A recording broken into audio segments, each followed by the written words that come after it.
നമസ്കാരം കൂട്ടുകാരെ, 2019 പുറത്തിറങ്ങിയ മാർഷൽ ആർട്സ് ചലച്ചിത്രം ഇപ് മാൻ ദ കുംഫു മാസ്റ്റർ. രസകരമായ ചലച്ചിത്രത്തിന്റെ വിശദമായ കഥയിലേക്ക് പോകുന്നതിനു മുമ്പ് സിനിമാ കഥകൾ കേൾക്കാൻ ഇഷ്ടപ്പെടുന്ന പുതിയ കൂട്ടുകാരുണ്ടെങ്കിൽ നമ്മുടെ ചാനൽ ഒന്ന് സബ്സ്ക്രൈബ് ചെയ്യണേ. കൂട്ടുകാർക്ക് ഷെയർ ചെയ്തു കൊടുക്കുകയും കമന്റ് ചെയ്യുകയും ലൈക്ക് ചെയ്യുകയും ചെയ്യൂ. കഥയെ ആരംഭിക്കുന്നത് ഇപ് മാനെ പരിചയപ്പെടുത്തിക്കൊണ്ടാണ്. ഇപ് മാൻ ഒരു കുംഫു മാസ്റ്റർ ആണ്. കുംഫു എന്ന ആയോധന കലയിൽ ഏറെ മികവുറ്റവൻ. ഇപ് മാൻ പതിവ് പോലെ അന്നും പ്രാക്ടീസ് ചെയ്യുകയാണ്. ഒപ്പം ഇപ് മാൻ പറയുന്ന ചില വാചകങ്ങളും കേൾക്കാം. എന്തിനാണ് കുംഫു പ്രാക്ടീസ് ചെയ്യുന്നത്?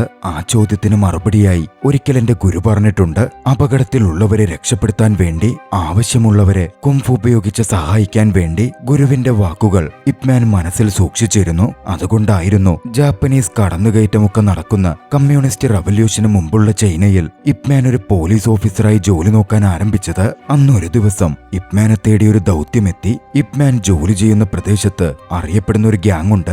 ആക്സ് ഗ്യാങ് എന്നാണ് അവർ അറിയപ്പെടുന്നത്. കോടാലിയായിരുന്നു അവരുടെ പ്രധാന പോരാട്ട ആയുധം. ആ ഗ്യാങ്സ്റ്റർ സംഘത്തിന്റെ നേതാവിനെ അറസ്റ്റ് ചെയ്യേണ്ടുന്ന ഒരു കുറ്റകൃത്യം അയാൾ ചെയ്തിരുന്നു. ജാപ്പനീസ് വ്യാപാര മേഖലയുമായി ബന്ധപ്പെട്ട് ഒരാളെ അയാൾ കൊലപ്പെടുത്തി. അതിന്റെ പേരിൽ അയാളെ അറസ്റ്റ് ചെയ്യാൻ അയാളുടെ തട്ടകത്തിലേക്ക് ഇപ് മാൻ എത്തിച്ചേരുകയാണ്. അകത്തേക്ക് എത്തുന്നതിനു മുമ്പേ അവിടെ ഗ്യാങ്സ്റ്റർ ലീഡറുടെ മകൾ ഇരിക്കുന്നുണ്ടായിരുന്നു. ഇപ് മാനെ നോക്കിക്കൊണ്ട് ആ പെൺകുട്ടി പറഞ്ഞു, ഇതിനകത്തേക്ക് പോലീസിനും പട്ടികൾക്കും പ്രവേശനമില്ല എന്നെഴുതി വെച്ചേക്കുന്നത് നിനക്ക് കാണാൻ പാടില്ലേ? എന്താ വായിക്കാൻ അറിയില്ലെന്നുണ്ടോ? നിനക്ക് നിയമം എന്താണെന്നറിയില്ലേ? ഇപ് മാന്റെ മറുചോദ്യം വന്നു.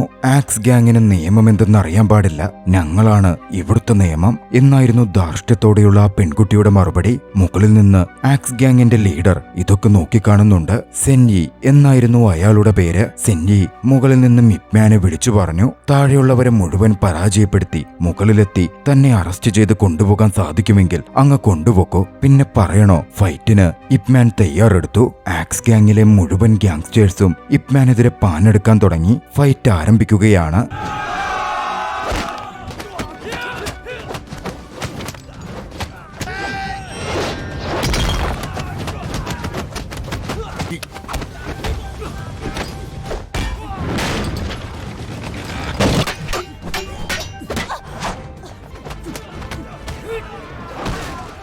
ഒടുവിൽ എതിരാളികൾ മുഴുവൻ പരാജയപ്പെടുത്തി ഇപ് മാൻ ഗ്യാങ്സ്റ്റർ ലീഡറുടെ ഫ്രണ്ടിലെത്തി. അയാളെ അറസ്റ്റ് ചെയ്ത് ഇപ് മാൻ ജയിലിലേക്ക് കൂട്ടിക്കൊണ്ടുപോവുകയാണ്. ഗ്യാങ്സ്റ്റർ ലീഡർ മെയ് എന്ന് പേരുള്ള ഒരാളെ കൊലപ്പെടുത്തിയിരുന്നു. അയാളുടെ പോർട്ട് മുഖേനയായിരുന്നു അവരുടെ ഇല്ലീഗൽ ചരക്ക് വ്യാപാരം നടന്നിരുന്നത്. തന്റെ ബിസിനസ് പൂട്ടിക്കെട്ടും എന്ന് കണ്ടതും ഗ്യാങ്സ്റ്റർ ലീഡർ അതിന് മുതിരുകയായിരുന്നു. ജയിലിൽ അടയ്ക്കപ്പെട്ടതും ഗ്യാങ്സ്റ്റർ ലീഡർ ഇപ് മാനോട് ചോദിച്ചു, എന്തിനാണ് നിങ്ങൾക്ക് മുമ്പിൽ കീഴടങ്ങി ഞാൻ ജയിലിലേക്ക് വന്നതെന്നറിയാമോ? ജാപ്പനീസിനു വേണ്ടി ജോലി ചെയ്തിരുന്ന മിസ്റ്റർ മെയ്യെ നിങ്ങൾ കൊലപ്പെടുത്തി. അതിന് ജാപ്പനീസ് ടീം തിരിച്ചടി തരാതിരിക്കില്ല. നിങ്ങളുടെ ജീവൻ അപകടത്തിലാവാതിരിക്കാൻ ഏറ്റവും സുരക്ഷിതമായ സ്ഥലം ഈ ജയിലായിരിക്കും എന്ന് നിങ്ങൾക്ക് തോന്നിയിരിക്കാം. ഗ്യാങ്സ്റ്റർ ലീഡറും അതുതന്നെ പറഞ്ഞു. എനിക്കും അത്തരത്തിൽ തോന്നിയതുകൊണ്ട് ഞാൻ ഈ ജയിലിലേക്ക് വന്നത്. നീ ഒറ്റ ഒരുത്തം വന്ന് അത്രയും പേരെ അടിച്ചിട്ടു. നീ ഇവിടെ ഉള്ളപ്പോൾ എന്റെ ജീവൻ സുരക്ഷിതമായിരിക്കുമല്ലോ. നിനക്ക് മികച്ച കുംഫു കഴിവുകളുണ്ട്. ജപ്പാന്റെ അധിനിവേശം തടയുവാനും ഇവിടെ ഈ നഗരത്തെ ജപ്പാനിൽ നിന്ന് മുക്തമാക്കുവാനും നീ ഇവിടെ വേണം എന്നെനിക്കുണ്ട് എന്നുകൂടി ഗ്യാങ്സ്റ്റർ ലീഡർ പറയുകയാണ്. പിന്നാലൊരു വിവരവും അയാൾ പങ്കുവെച്ചു. ജാപ്പനീസുകാർ വ്യാജ കറൻസികളും മറ്റ് കാര്യങ്ങളും മയക്കുമരുന്നുകളും അടക്കം പോർട്ടിലൂടെ കൈമാറ്റം ചെയ്യുന്നുണ്ട്. നിങ്ങളതൊക്കെ തടഞ്ഞു പിടികൂടണം. നിയമം നടപ്പിലാക്കണം. തീർച്ചയായും നിയമം ഞാൻ നടപ്പിലാക്കിയിരിക്കും എന്ന് ഇപ് മാൻ അയാളോട് മറുപടി പറയുകയാണ്. ശേഷം ഇപ് മാൻ ജയിലിന് പുറത്തേക്ക് വന്നു. കുറച്ചധികം പോലീസുകാരെ വിളിച്ചു വരുത്തി അവിടെ കാവൽ നിർത്തി. ആ സമയം വൃദ്ധനായ ഒരു മനുഷ്യൻ ഇപ് മാന്റെ ദേഹത്തു വന്നിടിച്ച് ആ വഴി കടന്നുപോയി. പോകുന്ന സമയത്ത് ഇപ് മാന്റെ ദേഹത്തേക്ക് ഒരു കുറിപ്പും അയാൾ വെച്ചിരുന്നു. തന്നെ ഫോളോ ചെയ്യൂ എന്നുള്ള കുറിപ്പായിരുന്നു അത്. ആ വൃദ്ധനെ ഇപ് മാൻ ഫോളോ ചെയ്തു. അവർ ചെന്നെത്തിയത് ജാപ്പനീസ് ചേംബർ ഓഫ് കൊമേഴ്സിലേക്കായിരുന്നു. വൈസ് ക്യാപ്റ്റനും ഇപ് മാന്റെ ഒപ്പം ഉണ്ടായിരുന്നു. അവിടെ പരിശോധന നടത്തിയപ്പോൾ അവർക്ക് കാണാൻ സാധിച്ചത് അത്രയധികം പണമായിരുന്നു. ആ സമയം ജാപ്പനീസ് ചേംബർ ഓഫ് കൊമേഴ്സിന്റെ പുതിയ ലീഡർ അങ്ങോട്ടേക്ക് കടന്നു വന്നു. ഇവിടെ നിരോധിക്കപ്പെട്ട ഒന്നും തന്നെ തങ്ങൾ സൂക്ഷിക്കുകയോ കച്ചവടം കച്ചവടം ചെയ്യുകയോ ചെയ്യുന്നില്ല. ഈ നഗരത്തിന്റെ സുരക്ഷയും സമാധാനവും ഞങ്ങൾ ഉറപ്പുവരുത്തുന്നുമുണ്ട്. പിന്നെ ഈ ഇരിക്കുന്ന പണമുണ്ടല്ലോ, നിങ്ങൾക്കതിൽ നിന്ന് എത്ര വേണമോ അതങ്ങ് എടുത്തുകൊണ്ട് പൊക്കോ. അയാൾ അവിടെ നിന്ന് പോയതിനു പിന്നാലെ ഇപ് മാൻ പുറത്തേക്ക് വന്നു. തന്നെ അങ്ങോട്ടേക്ക് നയിച്ചു കൊണ്ടുവന്ന വൃദ്ധന്റെ അടുത്തെത്തി. നിങ്ങൾ എന്തിനാ ഈ പേപ്പർ തന്ന് എന്നെ ഇങ്ങോട്ടേക്ക് കൊണ്ടുവന്നത് എന്നായിരുന്നു അവന്റെ ചോദ്യം. ആ വൃദ്ധൻ പറഞ്ഞു, ഇപ്പോ നിങ്ങളുടെ ഓഫീസിലേക്കും ജയിലിലേക്കും ചെന്നാൽ ആക്സ് ഗ്യാങ്ങിന്റെ ലീഡറെ ചിലപ്പോ നിങ്ങൾക്ക് ജീവനോടെ കാണാൻ പറ്റിയേക്കും. അപ്പോഴാണ് നടന്ന ആ ചതിയെപ്പറ്റി ഇപ് മാൻ തിരിച്ചറിയുന്നത്. ഇപ് മാൻ ഓടി അവരുടെ ഓഫീസിലേക്ക് ചെന്നു. ഇപ് മാൻ ചെല്ലുമ്പോൾ നല്ല രീതിയിൽ വസ്ത്രം ധരിച്ച് ഒരു പുരുഷനും സ്ത്രീയും ഓഫീസ് വിട്ട് പുറത്തേക്കിറങ്ങി പോകുന്നുണ്ടായിരുന്നു. അകത്തേക്ക് ഗ്യാങ്സ്റ്റർ ലീഡറുടെ അടുത്തേക്ക് ചെന്ന് ഇപ് മാൻ കണ്ടത് ആത്മഹത്യ ചെയ്ത നിലയിൽ നിൽക്കുന്ന അയാളെയായിരുന്നു. ചീഫ് പറഞ്ഞു, ഗ്യാങ്സ്റ്റർ ലീഡർ ശിക്ഷ പേടിച്ച് ആത്മഹത്യ ചെയ്തതാ. ഇപ് മാൻ അയാളെ പരിശോധിച്ചപ്പോൾ അയാളുടെ ദേഹത്തു നിന്നും അയാളുടെ ശരീരത്തിൽ മുറിവേൽപ്പിച്ചിരുന്ന ഒരു പിന്ന് താഴെ വീണു. താൻ കയറി വന്നപ്പോൾ പുറത്തേക്ക് നടന്നുപോയ വ്യക്തികളുടെ ശരീരത്തിൽ ഉണ്ടായിരുന്ന വസ്ത്രത്തിൽ ധരിപ്പിച്ചിരുന്ന തരത്തിലുള്ള പിന്നാണത് എന്നുടൻ ഇപ് മാൻ തിരിച്ചറിഞ്ഞു. അവരായിരുന്നു ഗ്യാങ്സ്റ്റർ ലീഡറെ വകവരുത്തിയ കൊലപാതകികൾ. ജാപ്പനീസ് ട്രേഡേഴ്സാണ് അതിനു പിന്നിൽ എന്ന് ഇപ് മാൻ ആ സമയം തന്നെ മനസ്സിലാക്കിയിരുന്നു. ഇപ് മാൻ നേരെ തന്റെ ചീഫിന്റെ അടുത്തെത്തി. ഇപ് മാന്റെ ചീഫ് ഒരു കറപ്റ്റഡ് ഓഫീസർ ആയിരുന്നു. ചീഫിനിതിൽ പങ്കുണ്ട് എന്ന് സംശയിച്ച ഇപ് മാൻ ചീഫിനെ ചോദ്യം ചെയ്തു. പോലീസ് തന്നെ നിയമം ലംഘിച്ചാൽ പിന്നെ ഇവിടെ എങ്ങനെ നീതി സംരക്ഷിക്കപ്പെടും എന്ന തരത്തിലൊക്കെ ഇപ് മാൻ ചോദിച്ചപ്പോൾ ചീഫിനൊരു കൂസലും ഉണ്ടായിരുന്നില്ല. എന്തു വില കൊടുത്തും ഗ്യാങ്സ്റ്റർ ലീഡർ സണ്ണിയുടെ മരണത്തിന് താൻ നീതി നേടിക്കൊടുക്കും എന്ന് ഇപ് മാൻ പറഞ്ഞു. ഈ സമയം അങ്ങോട്ടേക്ക് മറ്റൊരു ഓഫീസർ കടന്നു വരികയാണ്. ഇപ് മാന്റെ ഭാര്യ പ്രസവ വേദന എടുത്ത് തുടിക്കുകയാണെന്നും കോംപ്ലിക്കേഷനുകൾ ഉണ്ടെന്നും ഉടൻ അങ്ങോട്ടേക്ക് ചെല്ലുവാനും ഓഫീസറിൽ നിന്ന് ഇപ് മാൻ അറിഞ്ഞു. ഏറെ കറപ്റ്റഡായി മാറിയ പോലീസ് ജോലി ഉപേക്ഷിക്കാൻ ഇപ് മാൻ ആ നിമിഷം തീരുമാനിക്കുകയായിരുന്നു. ചീഫിന് മുമ്പിൽ വെച്ച് തന്നെ തന്റെ ജോലി രാജിവെക്കുന്നുവെന്നറിയിച്ച് ഇപ് മാൻ അവിടെ നിന്നും വീട്ടിലേക്ക് പോയി. മറുവശത്ത് അച്ഛന്റെ മരണവിവരം ആക്സ് ഗ്രൂപ്പിന്റെ നേതാവായി മാറിയ സണ്ണിയുടെ മകൾ അറിഞ്ഞിരുന്നു. ഇപ് മാനാണ് തന്റെ അച്ഛന്റെ മരണത്തിന് കാരണം എന്ന് ചിന്തിച്ചിരുന്ന അവൾ ഇപ് മാനും കുടുംബത്തിനുമെതിരെ പ്രതികാരം ചെയ്യുവാൻ പ്രതിജ്ഞ ചെയ്യുകയും അണികളോട് നിർദ്ദേശിക്കുകയുമാണ്. മറുവശത്ത് വീട്ടിലെത്തിയ ഇപ് മാൻ ആകട്ടെ ഭാര്യയുടെ പ്രസവവുമായി ബന്ധപ്പെട്ട് വലിയ ടെൻഷനിലായിരുന്നു. വയറ്റാട്ടി വേണ്ട കാര്യങ്ങളൊക്കെ ചെയ്യുന്നുണ്ട്. ആ സമയം ആ വീട്ടിലേക്ക് മുമ്പ് ഇപ് മാൻ വിവരം കൊടുത്ത് അതേ വൃദ്ധൻ കയറി വന്നിരിക്കുന്നത് ഇപ് മാൻ ശ്രദ്ധിച്ചു. അയാൾ ആരാണെന്നും എന്തിനാണ് തന്നെ ഫോളോ ചെയ്യുന്നത് എന്നും ഇപ് മാൻ അയാളോട് ചോദിക്കുകയാണ്. വൃദ്ധൻ പക്ഷേ തന്റെ പേര് പറഞ്ഞില്ല. ഞാൻ നിന്നെ ഫോളോ ചെയ്ത് നിന്റെ പണം ചിലവഴിച്ച് നിന്റെ വീട്ടിൽ സുഖമായി താമസിക്കാൻ പോവുകയാ എന്നായിരുന്നു അയാളുടെ മറുപടി. മറുവശത്ത് വൈസ് ക്യാപ്റ്റൻ ഇപ് മാന്റെ വീട്ടിലേക്ക് എത്തിയിരുന്നു. വയറ്റാട്ടി ചൂടുവെള്ളം ചോദിക്കുന്നത് ആ സമയത്താണ്. ഉടനടി വൈസ് ക്യാപ്റ്റൻ ഇപ് മാനെ സഹായിക്കുവാൻ ചൂടുവെള്ളമെടുത്ത് മുകളിലേക്ക് കയറി ചെല്ലാൻ ആരംഭിച്ചു. ഇതിനിടയിൽ വൈസ് ക്യാപ്റ്റൻ അവിടുള്ള വൃദ്ധനെ അല്പം അധിക്ഷേപിക്കാനും ശ്രമിച്ചിരുന്നു. വൃദ്ധന്റെ നീക്കത്തിൽ വൈസ് ക്യാപ്റ്റന്റെ കയ്യിൽ നിന്ന് ചൂടുവെള്ളം താഴെ വീഴാൻ പോയി. അതോടെ ആ വൃദ്ധൻ തന്റെ കുംഫു സ്കില്ലുകൾ പ്രകടമാക്കുകയാണ്. ചൂടുവെള്ള പാത്രം താഴെ വീഴാതെ വിദഗ്ധമായി അയാൾ അത് ഇപ് മാന്റെ കൈകളിൽ എത്തിച്ചു. ഈ സമയമായിരുന്നു അങ്ങോട്ടേക്ക് ആക്സ് ഗ്യാങ്ങിന്റെ സംഘം മുഴുവൻ ഇപ് മാനെ ആക്രമിക്കാൻ എത്തുന്നത്. പിന്നെ പറയണ്ടല്ലോ, ശക്തമായൊരു ഫൈറ്റ് അരങ്ങേറുകയാണ്.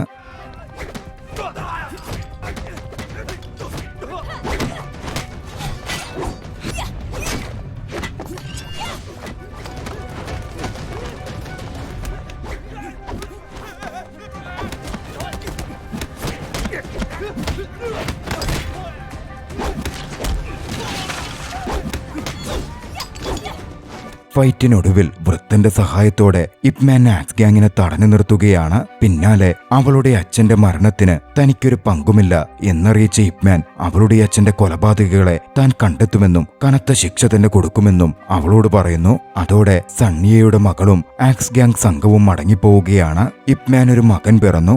ഭാര്യയും സുരക്ഷിതയായിരിക്കുന്നു. ആ സമയം വൃദ്ധൻ അവിടെ ഉണ്ടായതിലും ഫൈറ്റിൽ തന്നെ സഹായിച്ചതിലും ഇപ് മാൻ അയാളോട് വലിയ കൃതജ്ഞത തോന്നി. വൈസ് ക്യാപ്റ്റൻ സൂപ്പുമായി ഇപ് മാൻ അടുത്തേക്ക് വന്നു. ശേഷം ഇപ് മാനോട് പറഞ്ഞു, തങ്ങൾ Japanese chamber of commerce search ചെയ്തിരുന്നു, പക്ഷെ ഒന്നും കണ്ടുകിട്ടിയില്ല. വൈസ് ക്യാപ്റ്റൻ പോയ ശേഷം ഇപ് മാൻ ഭാര്യയ്ക്കടുത്ത് കുറച്ചു സമയം ചെലവിട്ടു. ശേഷം നേരെ കസേരയിൽ ഇരിക്കുകയായിരുന്ന വൃദ്ധന്റെ അടുത്തേക്ക് ചെന്നു. വൃദ്ധന്റെ കുംഫു മൂവുകളിൽ നിന്നും അതാരാണെന്ന് ഇപ് മാൻ തിരിച്ചറിഞ്ഞിരുന്നു. ഒരു നാടോടിയായ കുംഫു മാസ്റ്റർ ആയിരുന്നു അദ്ദേഹം. കൃത്യമായി പറഞ്ഞാൽ ഇപ് മാന്റെ ഗുരുവിന്റെ സഹോദരൻ അങ്കിൾ ലോങ് എന്നായിരുന്നു ഏവരും അദ്ദേഹത്തെ വിളിച്ചിരുന്നത്. ഇപ് മാൻ അദ്ദേഹത്തിന് അടുത്തു ചെന്ന് താങ്കൾ അങ്കിൾ ലോങ് അല്ലേ എന്ന് തിരക്കി. കൃത്യമായ മറുപടി വൃദ്ധൻ പറഞ്ഞില്ല.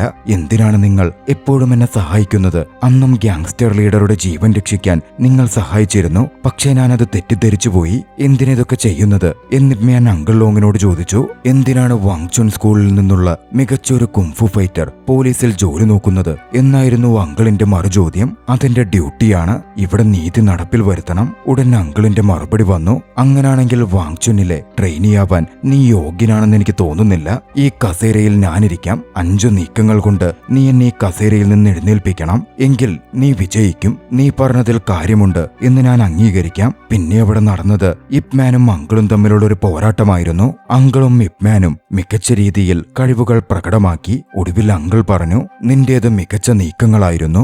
അങ്കിളിന്റെ ശിഷ്യനാവാൻ തന്നെ അനുവദിക്കണം എന്ന് ഇപ് മാൻ ആവശ്യപ്പെടുകയാണ്. പക്ഷേ അങ്കിൾ ലോങ് അത് തിരുത്തി. ഒരു കുംഫു മാസ്റ്ററിന് മികച്ച ഒരേ ഒരു ഗുരുവേ ഉണ്ടാകൂ. നിനക്കിതിനോടകം ഒരു ഗുരുവുണ്ട്. എന്നിരുന്നാലും ഞാൻ നിനക്ക് ചില മൂവുകൾ പഠിപ്പിച്ചു തരാം. ആ സമയമാണ് വൈസ് ക്യാപ്റ്റൻ വീണ്ടും വരുന്നത്. തുറമുഖത്ത് അനധികൃത ചരക്ക് കച്ചവടവുമായി ബന്ധപ്പെട്ട പലതും കണ്ടെത്തിയിട്ടുണ്ട് എന്നയാൾ അവനോട് പറഞ്ഞു. അതോടെ വരാമെന്ന് പറഞ്ഞ് അങ്കിൾ ലോങ്ങിനെ വീടേൽപ്പിച്ച് ഇപ് മാൻ വൈസ് ക്യാപ്റ്റനൊപ്പം തുറമുഖത്തേക്ക് പോവുകയാണ്. മറുവശത്ത് ആക്സ് ഗ്യാങ്ങിലാകട്ടെ സൺയയുടെ മരണത്തിൽ മക്കളേറെ ദുഃഖിച്ചിരിക്കുകയായിരുന്നു. ഇപ് മാനെ കൊലപ്പെടുത്തുന്നവർക്ക് അടുത്ത ആക്സ് ഗ്യാങ് ലീഡറാകാം എന്ന് പ്രതികാര ബുദ്ധിയോടെ സൺയയുടെ മകൾ പറഞ്ഞു. ആ സമയമാണ് അങ്ങോട്ടേക്ക് ജാപ്പനീസ് ചേംബർ ഓഫ് കൊമേഴ്സിന്റെ തലവൻ സസാക്കി കടന്നുവരുന്നത്. സൺയയുടെ മകൾ അയാളോട് ജാപ്പനീസിന് ഇങ്ങോട്ടേക്ക് പ്രവേശനമില്ല എന്ന് ഗൗരവത്തിൽ പറഞ്ഞു. നിയമങ്ങളൊക്കെ മാറ്റപ്പെടേണ്ടതല്ലേ എന്നായിരുന്നു അയാളുടെ മറുപടി. പിന്നാലെ സൺയയുടെ മകളെ കൊല്ലുവാൻ സസാക്കി ഉത്തരവിടുകയാണ്. അവിടുണ്ടായിരുന്ന ആക്സ് ഗ്യാങ് മെമ്പേഴ്സ് അതോടെ സൺയയുടെ മകൾക്കെതിരെ തിരിഞ്ഞു. താൻ ചതിക്കപ്പെട്ടിരിക്കുന്നു എന്നവളും തിരിച്ചറിയുകയായിരുന്നു. സസാക്കി അവരെ മുഴുവൻ വില കൊടുത്തു വാങ്ങിയിരുന്നു. സൺയയുടെ മകളും ആക്സ് ഗ്യാങ്ങിലെ മറ്റുള്ളവരും തമ്മിൽ അതോടെ ഫൈറ്റ് ഇറങ്ങിയേറുന്നു. ഭാഗ്യവശാൽ അവൾ കൊല്ലപ്പെടുമെന്ന അവസ്ഥ എത്തിയതും അങ്ങോട്ടേക്ക് ഇപ് മാൻ കടന്നു വന്നിരുന്നു. സൺയയുടെ മകളെ സംരക്ഷിക്കാനായി ഇപ് മാൻ അവളെ കൊല്ലാൻ നോക്കുന്നവർക്കെതിരെ പ്രതികരിക്കാനും ഫൈറ്റ് ചെയ്യാനും ആരംഭിച്ചു. ഫൈറ്റിനൊടുവിൽ ഇപ് മാൻ സസാക്കിയുടെ നേർക്കുനേർ നിന്നു. സസാക്കി വലിയ ധാർഷ്ട്യത്തിലും അഹങ്കാരത്തിലുമായിരുന്നു. തന്നെ അറസ്റ്റ് ചെയ്യാനോ എന്തിലെങ്കിലും പെടുത്താനോ ഇപ് മാന്റെ പക്കൽ തെളിവുകളില്ല എന്നയാൾക്ക് ഉറപ്പുണ്ടായിരുന്നു. അത് കണ്ടതും ഇപ് മാൻ പറഞ്ഞു, നീതി നടപ്പാക്കാൻ വേണ്ടി ചിലപ്പോൾ ആക്സ് ഗ്യാങ്ങിന്റെ തലവൻ സൺയയുടെ വഴി ഞാൻ സ്വീകരിക്കും. നിനക്കുള്ള പാഠം വഴിയെ വരുന്നുണ്ട്. നിന്റെ ഭാര്യയുടെയും മകളുടെയും ജീവൻ നിനക്ക് ബലി നൽകണോ എന്നായിരുന്നു സസാക്കിയുടെ മറുചോദ്യം. ആ സമയം അങ്ങോട്ടേക്ക് പോലീസ് ചീഫും സംഘവും വന്നെത്തിയിരുന്നു. ഇപ് മാനാണ് അവിടെ പ്രശ്നമുണ്ടാക്കിയത് എന്ന തരത്തിൽ ഇപ് മാനെ അവർ തോക്കിൻ മുനയിൽ നിർത്തി. പോലീസ് ചീഫ് സസാക്കിയോട് വലിയ വിധേയത്വം കാണിക്കുന്നുണ്ടായിരുന്നു. പിന്നാലെ പ്രശ്നം അവസാനിപ്പിച്ച് ഇപ് മാനെ അവർ അവിടെ നിന്ന് മോചിതനാക്കുകയും ചെയ്തു. മറുവശത്ത് ഇപ് മാന്റെ വീട്ടിലാകട്ടെ ഇപ് മാന്റെ ഭാര്യയെയും മകനെയും കൊലപ്പെടുത്താൻ അങ്ങോട്ടേക്ക് സസാക്കി അയച്ച അസാസിൻസ് എത്തിച്ചേർന്നിരുന്നു. പക്ഷേ അങ്കിൾ ലോങ് അവിടെ കാവലുണ്ടാകും എന്നവർ പ്രതീക്ഷിച്ചിരുന്നതേയില്ല. അങ്കിൾ ലോങ്ങും അസാസിൻസും തമ്മിൽ ഫൈറ്റ് ഇറങ്ങിയേറി. അങ്കിൾ ലോങ് അവരെ കൊലപ്പെടുത്തുകയും ചെയ്തു. ഇപ് മാൻ വീട്ടിലേക്ക് വന്നപ്പോൾ കണ്ടത് ആ കാഴ്ചകളായിരുന്നു. ഇപ് മാന്റെ ഭാര്യ നടക്കുന്ന സംഭവത്തിൽ വലിയ ദേഷ്യത്തിലായിരുന്നു. അവരെ സുരക്ഷിതരാക്കുവാൻ അവരോട് കുറച്ചുനാൾ മാറി നിൽക്കുവാൻ ഇപ് മാൻ ആവശ്യപ്പെടുകയാണ്. പക്ഷേ ഇപ് മാന്റെ ഭാര്യ ഇപ് മാനോടുള്ള ദേഷ്യം പ്രകടിപ്പിച്ചു. നമ്മുടെ മകൻ ജനിച്ചിട്ട് നിങ്ങൾ ഇതുവരെ അവന്റെ അടുത്ത് മര്യാദയ്ക്ക് ഇരുന്നിട്ടില്ല. അവനൊരു പേരിട്ടിട്ടില്ല. അവനൊരു ഗിഫ്റ്റ് പോലും കൊടുത്തിട്ടില്ല. വൈഫിന് ഫൈറ്റിംഗ് ഒന്നും ഇഷ്ടമേ ആയിരുന്നില്ല. ഇപ് മാൻ തന്റെ ഭാര്യയോട് ക്ഷമ ചോദിക്കുകയും തൽക്കാലത്തേക്ക് മാറി നിൽക്കണം എന്ന് അപേക്ഷിക്കുകയും ചെയ്തു. ഇങ്ങനെ തുടർന്നാൽ രാജ്യത്തെ അനീതികൾ ഇല്ലാതാക്കാൻ സാധിക്കില്ല എന്ന് ഇപ് മാൻ അറിയാമായിരുന്നു. അങ്ങനെയിരിക്കെയാണ് ഇപ് മാൻ ഒരു മാസ്ക് ലഭിക്കുന്നത്. മാസ്ക് വെച്ച് ഇപ് മാൻ അനീതികൾക്കെതിരെ പോരാടാൻ തുടങ്ങി. പത്രത്തിലടക്കം അതോടെ മാസ്ക് മാനെ പറ്റി രക്ഷകൻ എന്ന നിലയിൽ വാർത്തകളും വരാൻ തുടങ്ങി. ആ സമയത്തായിരുന്നു ജാപ്പനീസ് ആർമി ലീഡർ ടക്കഗാവ ആ പ്രദേശത്തേക്ക് എത്തുന്നത്.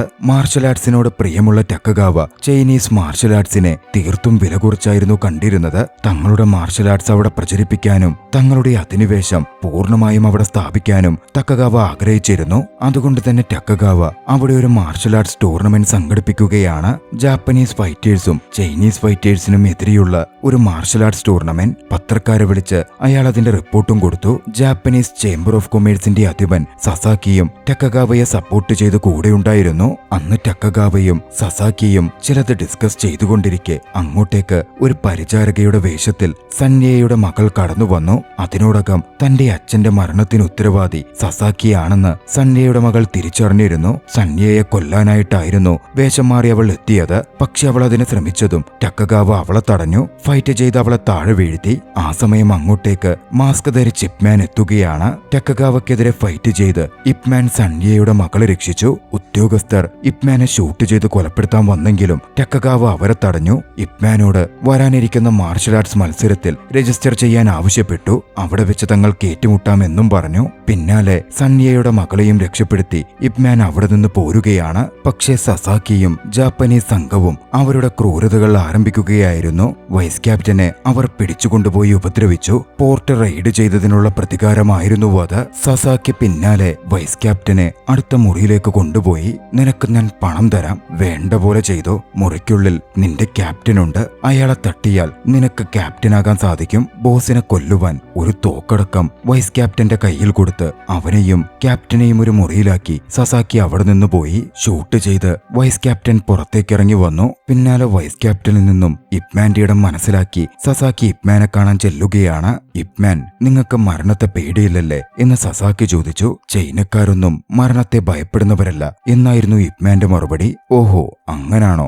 നാളെയല്ലേ സന്യുവിന്റെ ശവമടക്ക്. അവനെ ഒന്നുകൂടി ശരിക്കിനാനങ്ങ് കൊന്നാലോ? അക്രമം നടക്കുന്നത് തടയുവാൻ മാസ്ക് മാൻ എത്തുമായിരിക്കുമല്ലേ? തീർച്ചയായും എത്തും, ഇപ്മാൻ മറുപടി പറഞ്ഞു. കാര്യങ്ങൾ അടുത്ത ഘട്ടത്തിലേക്ക് കടക്കുകയാണ് എന്ന് തിരിച്ചറിഞ്ഞതും ഇപ്മാൻ ഭാര്യയെയും മകനെയും മറ്റൊരിടത്തേക്ക് യാത്രയാക്കി. അന്ന് അങ്കിൾ ലോങ്ങിനടുത്തു നിന്നും ചില മാർഷൽ ആർട്സ് ടെക്നിക്കുകൾ ഇപ്മാൻ പ്രാക്ടീസ് ചെയ്തു. പിറ്റേന്ന് സസാക്കി പറഞ്ഞ ഇടത്തേക്ക് പോകുവാൻ ഇപ്മാൻ തന്റെ ബ്ലാക്ക് മാസ്ക് എടുക്കുവാൻ നോക്കി. പക്ഷെ അത് അവിടെ ഉണ്ടായിരുന്നില്ല. പുറത്തേക്കിറങ്ങി വന്ന ഇപ്മാൻ അവിടെ ഇരിക്കുന്ന സന്യയുടെ മകളെ കണ്ടു.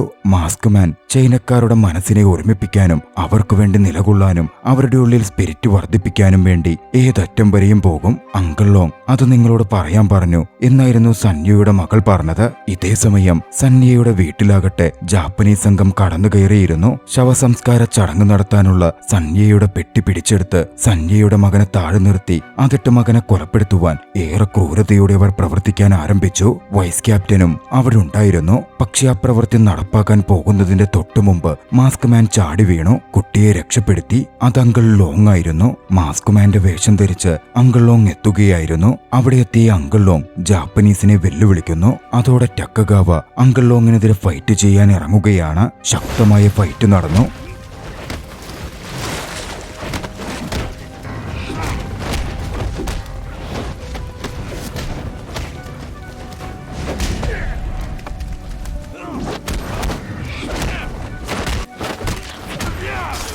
ഫൈറ്റിനൊടുവിൽ അങ്കിൾ ലോങ് പരാജയപ്പെട്ടു. ഇതൊക്കെ കണ്ട് ഇപ്മാൻ അങ്ങോട്ടേക്ക് എത്തിയിരുന്നെങ്കിലും അകത്തേക്കിറങ്ങാൻ സമ്മതിക്കാതെ അങ്കിൾ ലോങ് ഇപ്മാനെ തടഞ്ഞു. വൈകാതെ ജാപ്പനീസ് ഓഫീസേഴ്സ് ചൈനക്കാരൻ പരാജയപ്പെടില്ല, കൊല്ലപ്പെട്ടാലും എന്ന് പറഞ്ഞ് എഴുന്നേറ്റ് വന്നതും അദ്ദേഹത്തെ വെടിവെച്ച് കൊലപ്പെടുത്തി. ആ കാഴ്ചകളൊക്കെ ഇപ്മാന്റെ മനസ്സ് തകർക്കുന്നതായിരുന്നു. വൈകാതെ ജാപ്പനീസുകാർ സംഘടിപ്പിക്കുന്ന ടൂർണമെന്റ് എത്തുകയായിരുന്നു. ജാപ്പനീസിന് ഭയന്ന് ആത്മവിശ്വാസവും ശൗര്യവും ഒക്കെ നഷ്ടപ്പെട്ട് ചൈനക്കാർ മത്സരിക്കാൻ എത്തുന്നുണ്ടായിരുന്നില്ല. പക്ഷെ അങ്ങോട്ടേക്ക് ഇപ്മാൻ കടന്നു വന്നു. ജനങ്ങളുടെ ഉള്ളിൽ പ്രതീക്ഷ വർദ്ധിപ്പിക്കാൻ ഇത് മാത്രമാണ് വഴിയെന്ന് ഇപ്മാൻ തിരിച്ചറിഞ്ഞിരുന്നു.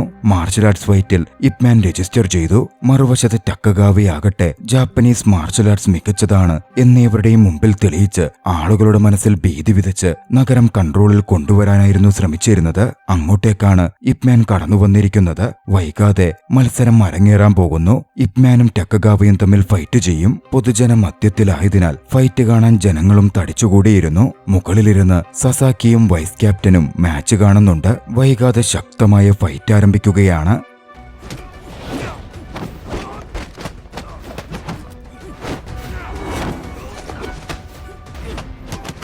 ഫൈറ്റിനിടയിൽ ഇപ്മാൻ പോരാടുന്ന കണ്ട് സസാക്കി അല്പം ടെൻഷനിലാകുന്നുണ്ട്. നീ ഇപ്മാന് പോയിസൺ കൊടുത്തില്ലല്ലേ എന്ന തരത്തിൽ ദേഷ്യത്തിൽ ചോദിക്കുന്ന സസാക്കി വൈസ് ക്യാപ്റ്റനെ കൊലപ്പെടുത്തുവാൻ പട്ടാളക്കാർക്ക് ഉത്തരവ് കൊടുക്കുന്നു. ജാപ്പനീസ് പട്ടാളം വൈസ് ക്യാപ്റ്റനെ കൊലപ്പെടുത്തുകയാണ്. ഇപ്മാൻ അത് നോക്കിക്കാണുന്നുണ്ട്. സസാക്കിയും സംഘവും ഇപ്മാന് പോയിസൺ കൊടുക്കുവാൻ വൈസ് ക്യാപ്റ്റനെ ചുമതലപ്പെടുത്തിയിരുന്നു. പക്ഷെ വൈസ് ക്യാപ്റ്റൻ അത് ചെയ്തിരുന്നില്ല. വൈസ് ക്യാപ്റ്റൻ കൊല്ലപ്പെട്ടത് കാണുന്നതോടെ ഇപ്മാൻ കൂടുതൽ രോഷാകുലനാകുന്നു.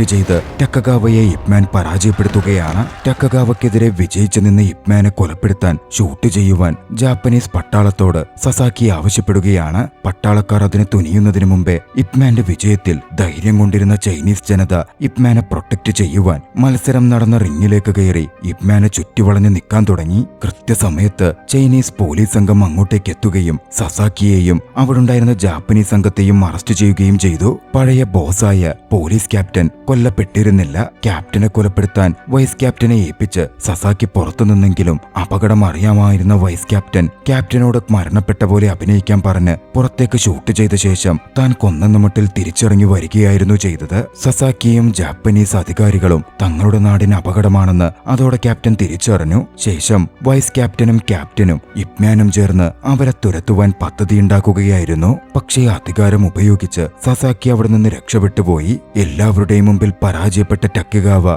സ്വയം ആത്മാഹുതി ചെയ്യാനായി തയ്യാറായെങ്കിലും പോയിസണാൽ കൊല്ലപ്പെട്ടു. സസാക്കിയെ സന്നിയയുടെ മകൾ വന്ന് കൊലപ്പെടുത്തി. ഇപ്മാനും ചൈനീസ് നാട്ടുകാരും പോലീസ് ഓഫീസേഴ്സും അടക്കം മാസ്കുമാന്റെ മാസ്ക് ധരിച്ച് ചൈനയെ സപ്പോർട്ട് ചെയ്ത് സസാക്കിയുടെ ആളുകളെയും ജാപ്പനീസിനെയും വകവരുത്താൻ പാനെടുക്കാൻ ആരംഭിച്ചു. ആ ദൃശ്യങ്ങളോടെ ചലച്ചിത്രം അവസാനിക്കുകയാണ്. നിങ്ങൾക്ക് ഈ കഥ ഇഷ്ടമായെങ്കിൽ വീഡിയോ ലൈക്ക് ചെയ്യുക. അഭിപ്രായങ്ങളും നിർദ്ദേശങ്ങളും കമന്റുകളിൽ രേഖപ്പെടുത്തുക. കഴിയുമെങ്കിൽ ചാനൽ സബ്സ്ക്രൈബ് ചെയ്തും കൂട്ടുകാർക്ക് ഷെയർ ചെയ്തു കൊടുത്തും ഞങ്ങളെ സപ്പോർട്ട് ചെയ്യുക. അടുത്ത എപ്പിസോഡിൽ മറ്റൊരു മികച്ച ചലച്ചിത്രവുമായി നമുക്ക് കണ്ടുമുട്ടാം. അതുവരെ ബായ്.